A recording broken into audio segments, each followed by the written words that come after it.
Bright Tuty. Every student matters. And the name of this topic is earthquakes. Till now we have learnt all about lightning, how it occurs, how can we safeguard ourselves. Now we are on to the second destructive natural phenomena, which is earthquakes. Right? Now here are two examples in front of you. First one is a major earthquake occurred in India on 8th October 2005 in Uri and Tangdhar towns of North Kashmir.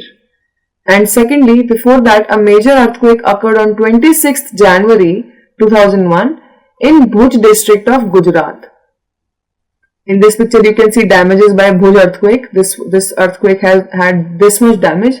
All the buildings collapsed, right? It was very destructive and killed a lot of people. So this is due to earthquakes, right? We have to understand what an earthquake is. Students, an earthquake is a sudden shaking or trembling of the earth which lasts for a very short time. There occurs a sudden shaking or trembling on the surface of earth due to the disturbance deep inside the earth's crust. There is a disturbance deep inside the earth's crust which causes the sudden shaking or trembling of the surface of the earth, right? For example, this is the earth and this, let me draw again, this is the earth and this is the crust part, right? Now deep inside the crust, approximately here starts the disturbance and it reaches the surface of the earth and it shakes the surface. And we are basically very small as compared to our planet. So sudden shaking can cause major loss to lives, right? Now, effects of an earthquake. Earthquakes can cause floods, landslides, tsunamis. As you know, a major tsunami occurred in the Indian Ocean on 26th December 2004. A huge amount of water flew into the country through the coast, right, of the southern India. There was a major destruction. As you know, when the earth trembles under an ocean, it will suddenly lead to the vibration, lead to the production of waves in the ocean, right? Now these waves are so huge that they can cause floods, landslides and tsunamis. Floods and tsunamis basically. Landslides are caused in the hilly areas. If an earthquake occurs in hilly areas, then landslides occur, right? So earthquake is a very dangerous phenomena, even more dangerous than lightning. It causes major loss of life and the resources. Now what causes an earthquake? Let us see. The tremors are caused by the disturbance deep down inside the uppermost layer of the earth called crust. See, this is the crust. It is a very thin layer, right? This is the crust. The second layer is the mantle. The third layer is the outer core. And the fourth layer is the inner core, right? Now crust is a very thin layer, extended to 11 to 30 kilometers under our surface, and this basically here, the trembles, the disturbance deep inside the earth's crust cause the earthquakes on the earth's surface, right? This is where the earthquakes start, and it is basically, it causes major loss on the surface of the earth, right? It starts in the deep down inside the uppermost layer of the earth called the crust. It is not starting from mantle or outer core or inner core. It is starting from the crust itself, right? Now the outermost layer of the earth is fragmented. Outermost layer, which is the crust, is fragmented. Each fragment is called a plate, right? These plates are in continual motion. When they brush past one another, or a plate goes under another due to collision, they cause disturbance in the earth's crust. Let us see. In this picture you can see that this is a plate. This is an area and here two plates are brushing each other. Here as we zoom it, we can see there is Eurasian plate, Arabian plate and Indian plate. There are three plates, right? They are touched with each other. If they collide, this collision also causes earthquake. And if they brush past and one of them goes under the another, then also earthquakes are caused, right? So the plates on the earth's surface are in continual motion, and due to this motion they may collide or they may brush past against each other. These whole plates can move, right? Earth's surface has been divided into fragments. Each fragment is known as plate, such as this is one fragment, this is one fragment, the above one is another fragment. So these fragments sometimes collide with each other or brush past against each other, and it causes earthquakes, right? These are the major reasons for earthquakes. Now, tremors on the earth can also be caused when a volcano erupts. Earthquakes can be caused due to volcanic eruption, or if a meteor hits the earth. We have already studied in the chapter 17. You will study what a meteor is. Meteor is basically a celestial body which revolves in our solar system, and when it enters the earth's atmosphere, it is burnt due to the friction due to the atmosphere. It sometimes gets diminished because of such friction, it evaporates very quickly. But if it reaches the earth's surface, it is called as meteorite, right? Now, two reasons are volcanic eruptions and a meteor, or an underground nuclear explosion is carried out.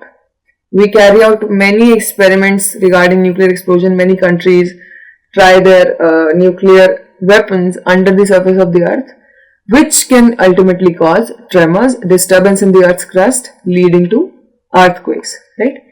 However, most earthquakes are caused by movement of earth's plates. You have to understand that the major reason remains the earth's plates. Other reasons, minor reasons, can be volcanic eruptions, meteors, or a nuclear explosion, right? Now let us see what are seismic zones. The boundaries of the plates are the weak zones where earthquakes are more likely to occur. Obviously, when there is collision between two plates, the border of the two plates is at risk, right? The borders are at risk. They are the weakest zones where earthquakes are more likely to occur. The weak zones are also known as seismic or fault zones.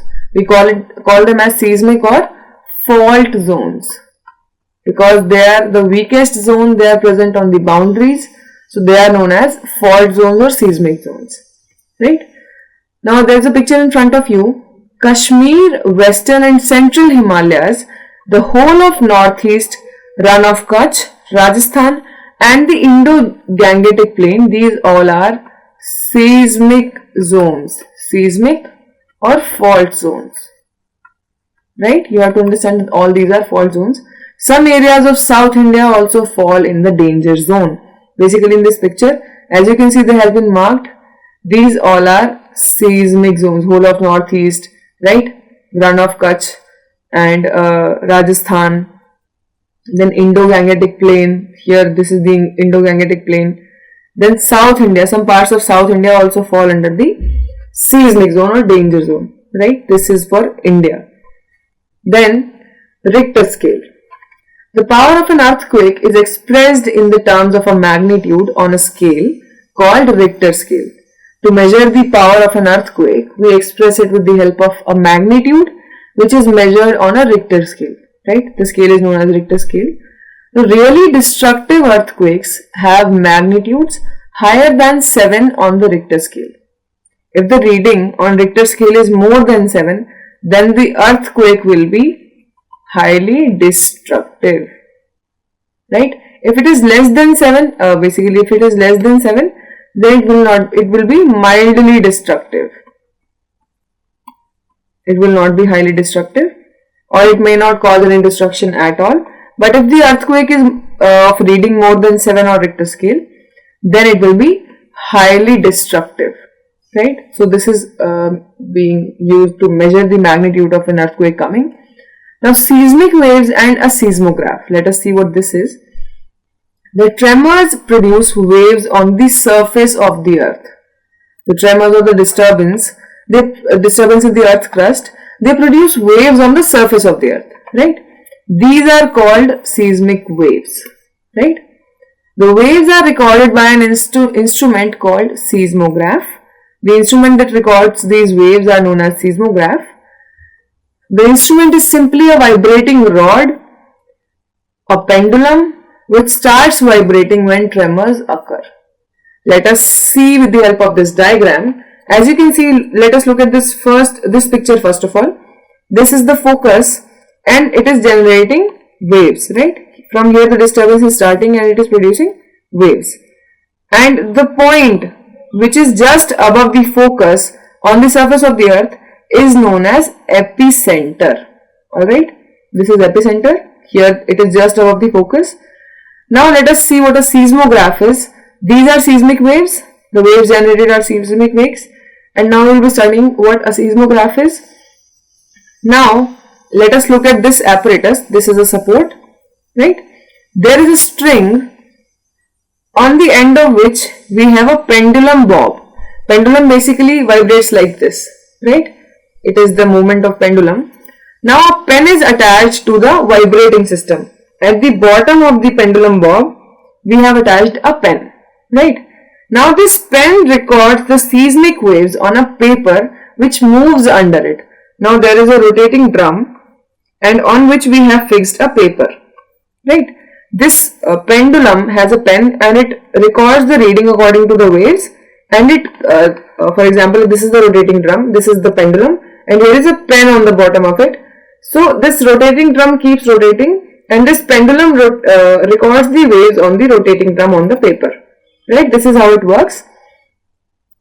So by studying these waves, scientists can construct a complete map of the earthquake. They can also estimate its power to cause destruction. This is how a seismograph works, right? This was very simple. Now, protection against earthquakes.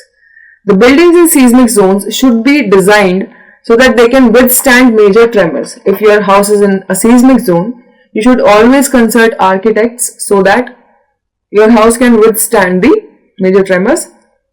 Modern building technology can make it possible, right? Points to be kept in mind. Qualified architects and structural engineers should be consulted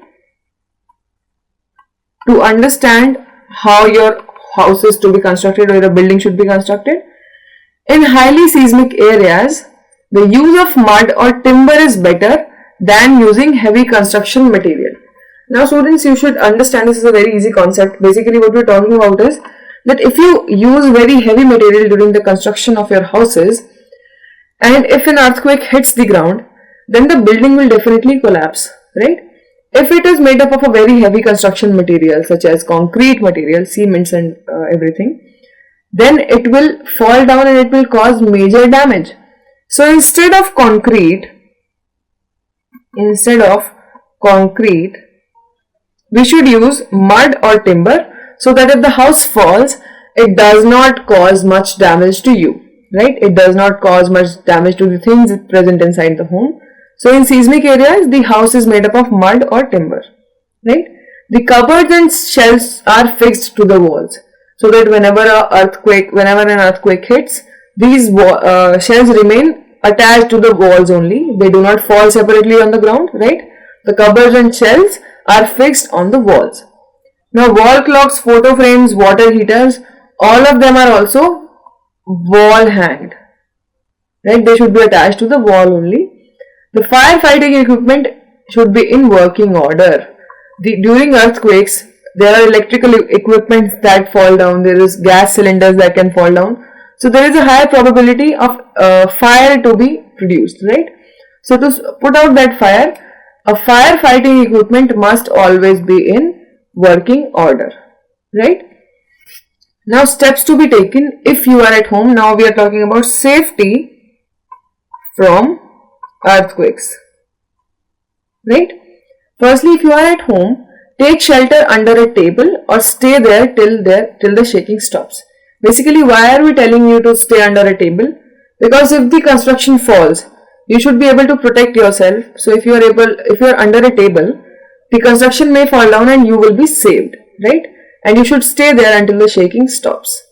Now stay away from tall and heavy objects that may fall on you. That is very understandable, that if there are tall objects that may fall on you, you should always stay away from them during an earthquake. If you are in bed, do not get up. Stay in the bed if in the bed during the earthquake, you should not get up. Protect your head with a pillow. You should protect your head with a pillow so that if anything falls on your head, you will not have any major damage, right? Now if you're outside, you should find a clear spot.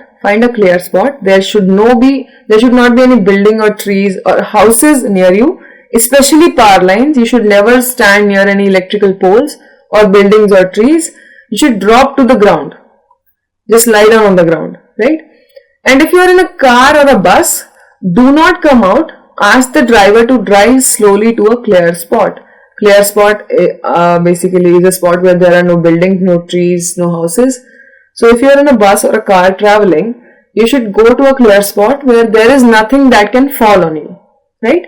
Do not come out till the tremors stop. You should never come out of the bus as well. Stay inside it till the tremors stop. In this we studied what an earthquake is, how it is caused, from where it starts, what are the reasons, and how can we safeguard ourselves from earthquakes.